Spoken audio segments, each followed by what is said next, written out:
This is California Edition. I'm Brad Pomerance. We are joined by Tom Torlakson. He is the Superintendent of Public Instruction for the state of California. Sir, thank you so much for joining us. I think it's fair to say you've been making a lot of noise lately, and some are cheering you on, and it's over the issue of standardized tests. There's kind of two pressures moving on this issue. On the one hand, there's this desire to make sure that the children are getting the fundamentals and you can test that through standardized tests, and they want their teachers to be evaluated through standardized tests. But the flip side is people are teaching to the test and they're losing, the kind of the big picture. Talk to me. Well, Brad, this is right on topic. The public is debating this right now. I think they're excited about our recommendations. I came out with a series of recommendations to change from the old bubble test, the old style learning, just memorize, and then put it back on some kind of bubbleized multiple choice test. This is a new approach, more creative thinking, problem solving. It's using good communication skills, teamwork skills, and the tests that we propose for spring 2015 would embody this new creative teaching approach. It's transformational. It's what our employers want to see. It's what our colleges. What would the test be? Again, it's not bubbleized. So what would it be? Would it be more written, or there'll be more writing in it? There's going to be taking evidence from what you read and putting it together for your theory, proving your case. A lot deeper. The current curriculum that's been in effect is a mile wide and an inch deep. This narrows the topics of learning, but lets you go deeper, more creatively. How does that dovetail into the new core standards that are being adopted? This dovetails exactly. The reason for the new assessments comes from, we've adopted these core standards, 45 states have. They're transforming education. Our teachers are excited in California about getting going with this new program. And we're proposing that we suspend the old tests while we get ready for the new tests, do some professional... Really? Yes. Literally, we'd have no standardized tests for a year or two? We would have a big chunk of those tests suspended. There are some that the federal government requires that we must continue. Yeah, and let's talk about that, because you have recommended the elimination of state standardized tests for 2nd grade, 9th grade, and 10th grade. Correct. Now, is that just during this interim period, or you're looking to eliminate it for time in memoriam because the feds don't require it? This is for this interim period to start with, to save the money of taking the tests that are aligned to old standards and to focus on learning the new method of teaching and the new standards, having our students prepared for that. We do want to see, when the new standards come out, which will be a computer adaptive based system, we want to see the CASE, the high school exit exam, embedded in this. So instead of having 2 tests, you have 1. Also, there's another test that is diagnostic to whether you're ready for college. It's taken in 11th grade. We think we can put that in the new test so that ultimately we will reduce the number of tests and there'll be a smarter approach to learning. But I must ask you then about how standardized tests play into teacher evaluations. Because as you know, up and down the state, at least half of school districts have added student test scores at some level in terms of teacher reviews. The teacher unions are not happy about it, but they're being pressured by their parent groups. What's your sense? I mean, I really think it's important to get your view, given that you seem to have thought about this question. Well, first, we think that evidence of student progress is an important part of a teacher's evaluation. There should be a multifaceted evaluation. We want the best teachers as possible. We want teachers who are struggling to get on the right track. So classroom visits, a number of different work with peers helping teachers succeed, and using the test scores as one element of what student progress is good. Let's do this. And it should be negotiated, I think, at local levels between the teachers and when we come back, boards. I want to talk more about this very issue. For our viewers on HLN, we thank you for joining us. For our other viewers, we'll be right back. Great. So we're back with Superintendent Tom Torlakson. And, sir, you mentioned that student test scores could be a part of a teacher's evaluation. You may have read, I'm sure you did, the Gates Foundation came out with a study. And what they suggested is that about a third of a teacher's evaluation could come from student test scores, but no less than a quarter. What's your sense of that? Is that a sweet spot for you? No, I think it's arbitrary. I think we need to look at a system that will be collaboratively developed with the teachers and the district administration working, and that one of the tools in the toolkit should be evidence of student work, which includes test scores. But mostly these test scores are aligned and set up to track student progress, not set up to evaluate Right. whether a teacher's made the impact. But when you take these factors and put them together, and then you have a local buy-in to what the goals are and the targets are for evaluation, I think you create a team effect where the whole profession improves. And you can counsel struggling teachers up, coach them up, and if they don't succeed, coach them out. But there are many different ways to do that. Here's what's interesting. I mean, the pressures coming from different groups is remarkable. You know, there have been protests in Texas, in Los Angeles, in Seattle. Some of the protests saying, too many standardized tests, stop. Others are saying, we need standardized tests to be part of teacher evaluations. And so, you know, you talk about collaboration, you talk about buy-in. I mean, there's a huge division on this issue. You know, teacher groups, teacher unions, I don't see a lot of buy-in coming from them. I mean, you look at LAUSD as an example. I mean, they've been fighting this. They've been fighting this, the UTLA, the union there, pretty heartily. I mean, a court wound up coming in and saying you have to include teacher evaluations because of a law that was passed. There's a state law. There's a state law. So I'm a little skeptical on the collaboration part. But talk me through it. Some districts have really worked it out well and are spectacular examples of when you create a team approach, how well it works. Long Beach is one. Chris Steinhauser, Teachers Union, they've worked together. They have teachers helping evaluate teachers and teachers of the same subject matter so that they get the professional expertise of their colleagues and they get counseled and coached up. Here's what you do to improve, and if you don't make it, then there's a decision made, you must leave the profession. But by and large, teachers make it. You may know there's a school district in San Luis Obispo County called Lucia Mar, and they were able to access a grant from the U.S. Department of Education that would give bonuses to top-performing teachers, and part of the evaluation, if you're top-performing, would be student test scores. What do you think of that?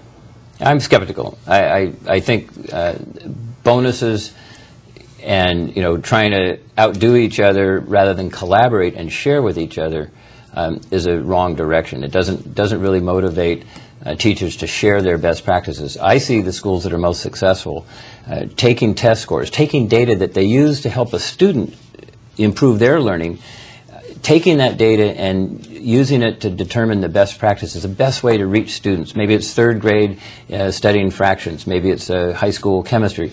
But you look at the data and teachers share that data and they use it to improve learning, individualize the learning. But if you have bonus systems where people are going after their own separate bonus, are they going to share their best practice? Are they may want to be king or queen, and you know, see what I'm saying? Now, I do. I absolutely do. Now, you mentioned that standardized tests really were to look towards student progress. You know, you look at a student in first grade, see how they're progressing. That makes sense, but then how do you dovetail that into a teacher evaluation? Because that teacher won't have the same student throughout his career, so how do you know if that teacher's performing? And that's why you need, Brad, I think is a great question. That's why I think you need multiple measures so that you have different indicators.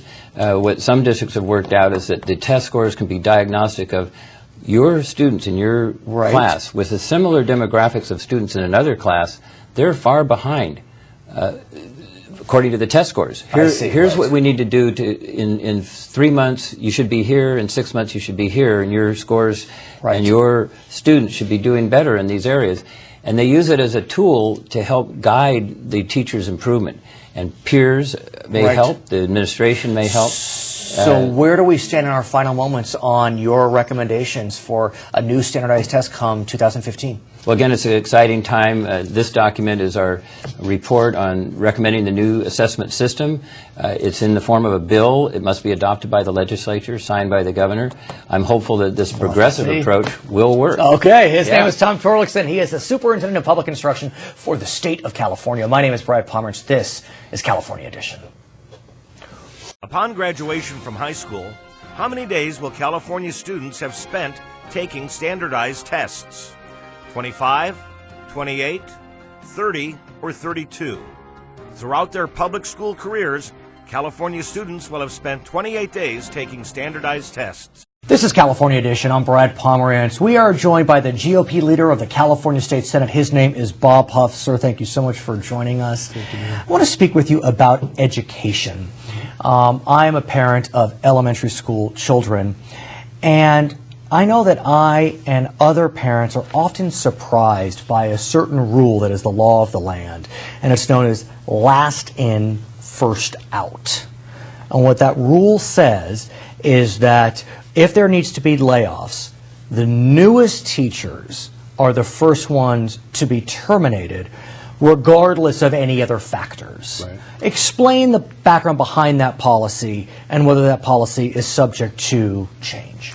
Well, it's something the unions negotiated a long time ago that gives you seniority. So just by the fact that you warmed a seat for 10 years makes you a more valuable employee or teacher than one that's fresh out of school or maybe has 5 years experience.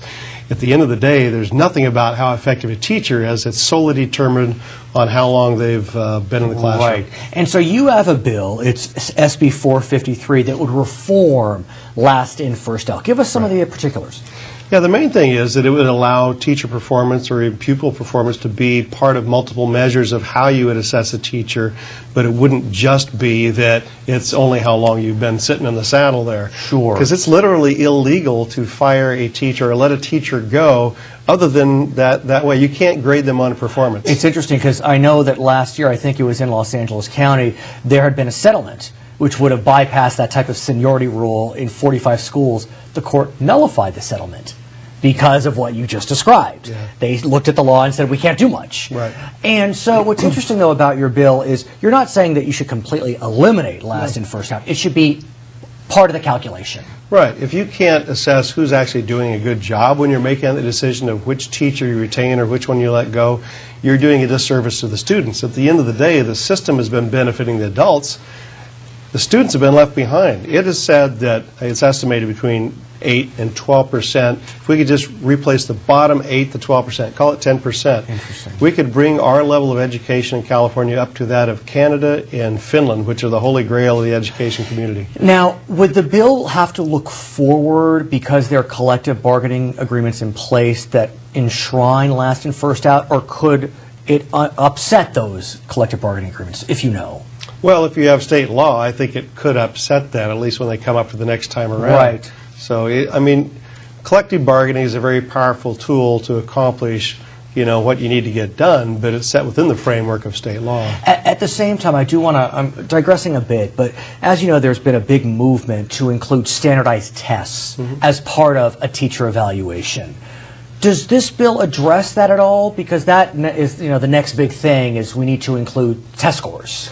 No, I mean, the bill was pretty simple. It just allowed you to take in performance as one of the things that you grade. Now, the bill, though, has it been killed? It's gone? Well, we have the long march of death here in Sacramento. Right. It did not survive the first committee hearing, Okay. but it was granted reconsideration. Explain how that works. Well, what happens is, because we're in the first year of a 2-year session, Okay. they'll grant reconsideration. We'll go through all this stuff for the first year. In January of next year, it will come back to the committee, and then they'll...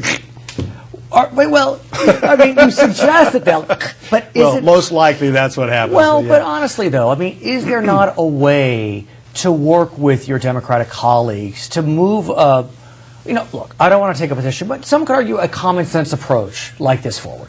Common sense doesn't have the same sorry. weight as the myriad of lobbyists and special interests in Sacramento. But I will say that you're right to a point. I've carried this bill before, and the reason I keep carrying it is it's a place the educational system has to go. I get more traction every time. Let's talk more about reform when we get back. For our viewers on HLN, we thank you for joining us. For our other viewers, we'll be right back.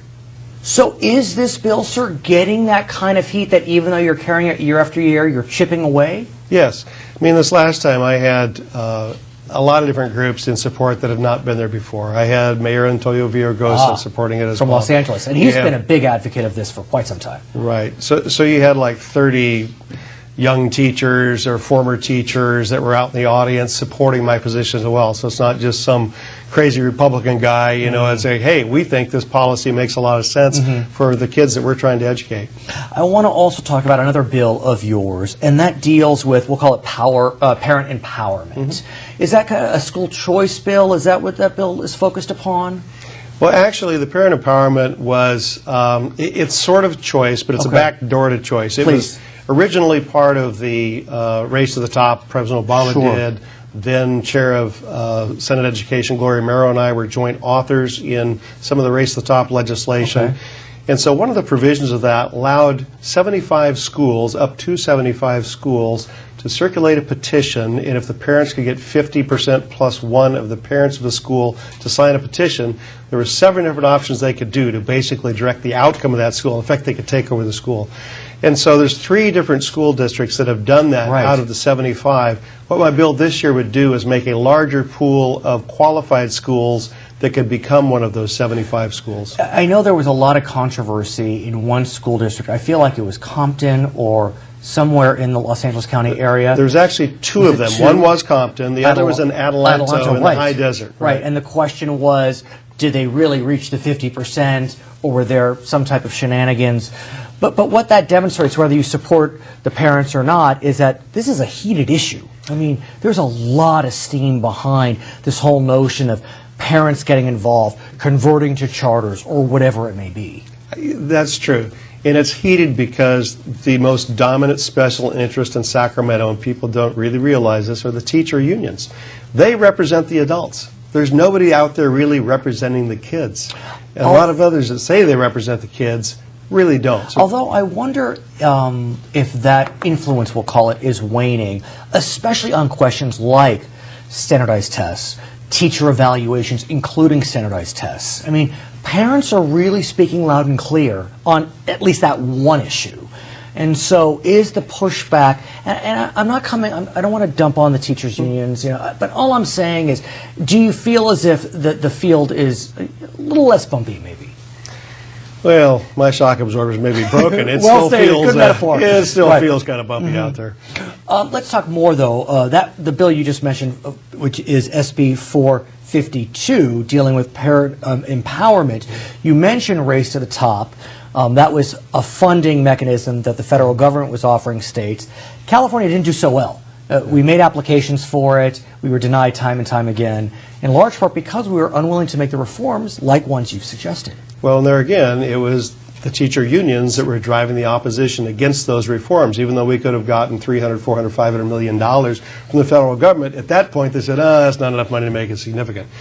More importantly, this last time I had a couple of parents from the 3rd school that had pulled the trigger. And what they ended up doing was negotiating with LA Unified, but they did it like a charter. Here's the things in a contract. They actually bid with another provider of services. LA Unified won, so they're able to hold them accountable for a better education for the kids. What about the question of school choice? That's different than converting a school, but you're within a district, you want to go to another school in your district, or this district next door. Right.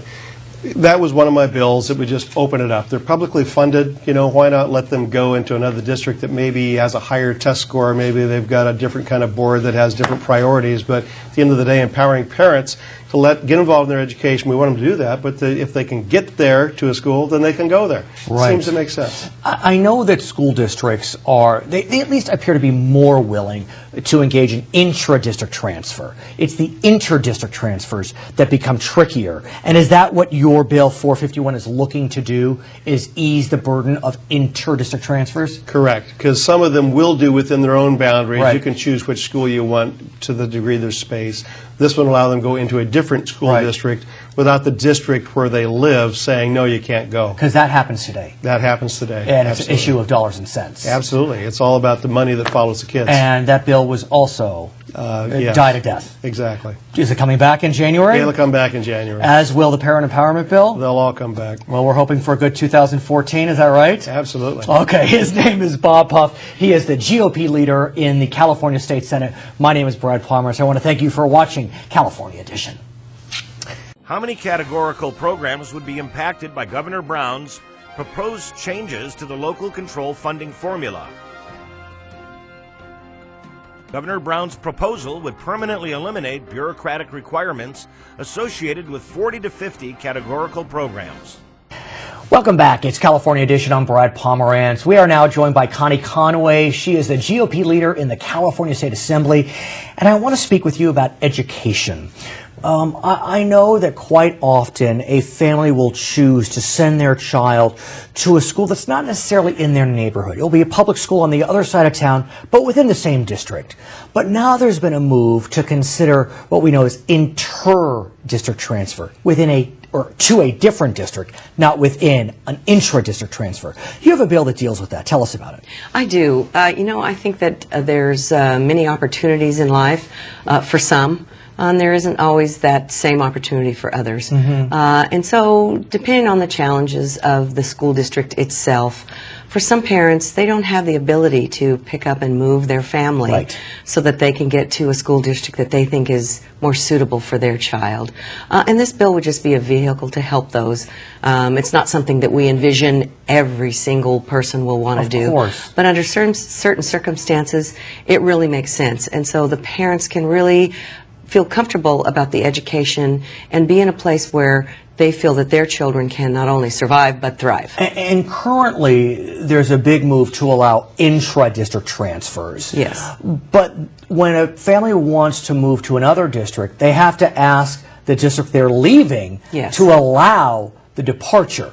And that's what this bill would do. But I understand this bill has died?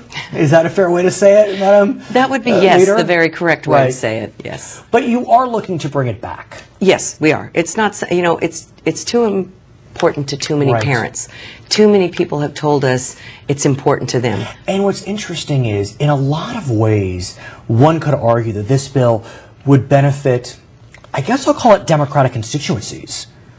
Is that a fair way to say it? I mean, urban residents who are living in areas where there are a lot of different district lines. One may be better than the other. In more, let's call it Republican constituencies, you see larger school districts, so it wouldn't be quite as easy to make those changes. Where I live, you'd have to go to a different county exactly. to get out of the school district. Are you getting some support from traditional Democratic constituencies on this issue? Well, from the traditional Democrats themselves, from the parents, and from folks in the districts.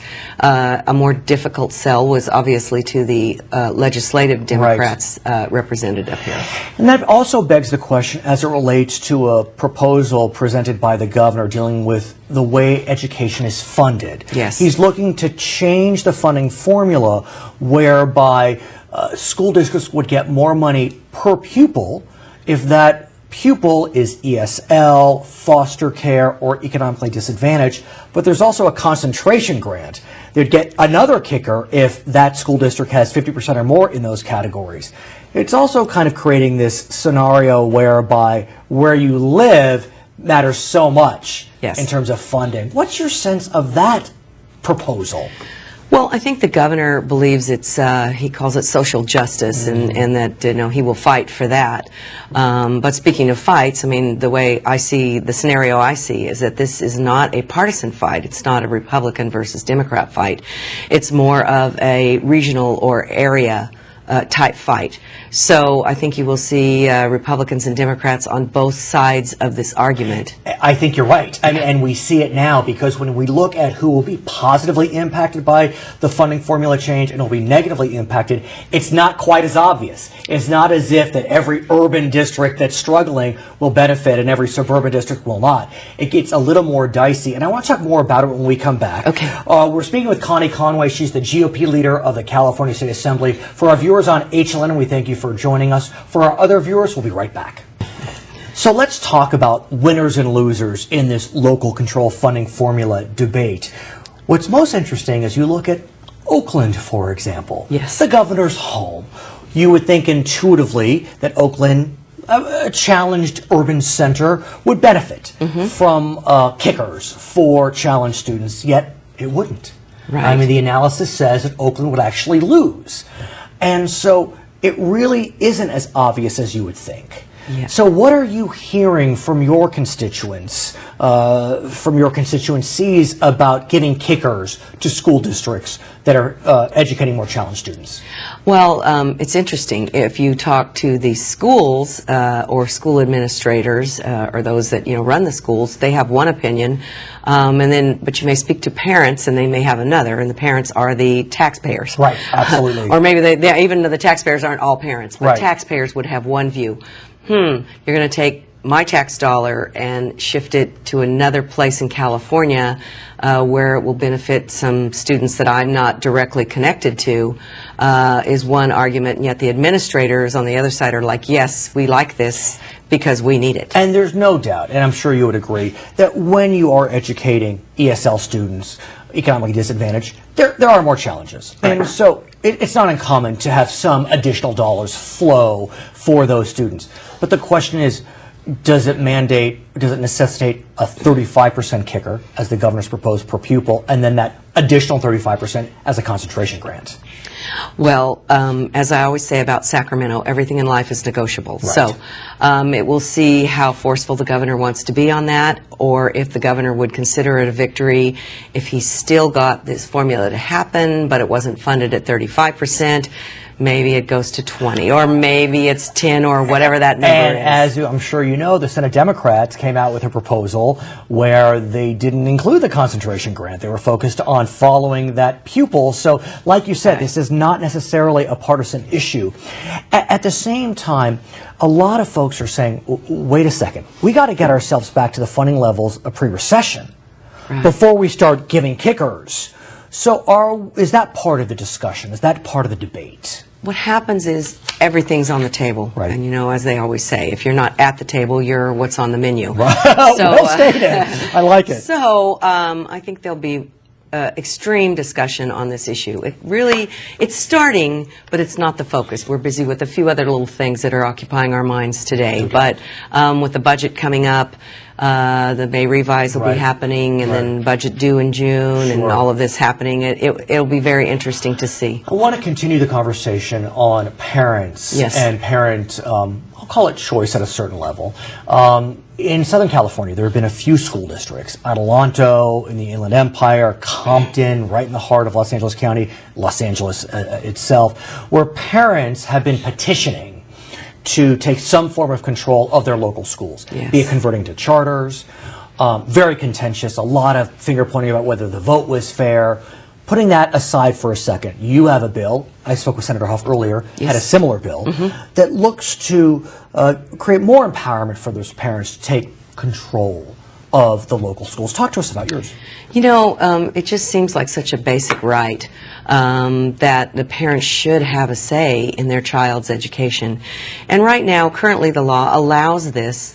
It's very difficult to do. The few school districts that you mentioned, only a couple of them have managed to make it happen. And one of them is a very fresh victory for Compton. And sometimes people fear the unknown. And what my bill does is doesn't add any more to that pile. It changes some schools. Currently now a disadvantaged school can't apply or use this parent empowerment bill, and it would allow them to do that. Parents just want what's best for their kids, and I think we disadvantage our children when we do not listen to the parents. Has this bill survived? It has not. It has not. Are you going to bring it back in 2014? Yes. Well, I've asked for reconsideration on this bill. Maybe that happens this year, maybe next. What's so interesting about these two bills, Senator Huff carrying similar ones, please don't take any offense, but they feel democratic. You know what I'm saying? And I'm talking big D. I mean, these feel like bills that Democrats could support. Very much so. What's happening? You know, it's unfortunate sometimes in Sacramento, partisan attitudes do get in the way. In this case, the labor unions were, the California Teachers Association was not only not in support, they were very verbally against it, which is sad to me because I had parents witness, testimony. We'll see what happens in the future. They were great, though. Her name is Connie Conway, GOP leader of the California State Assembly. My name is Brad Pomerance. Thank you for watching California Edition.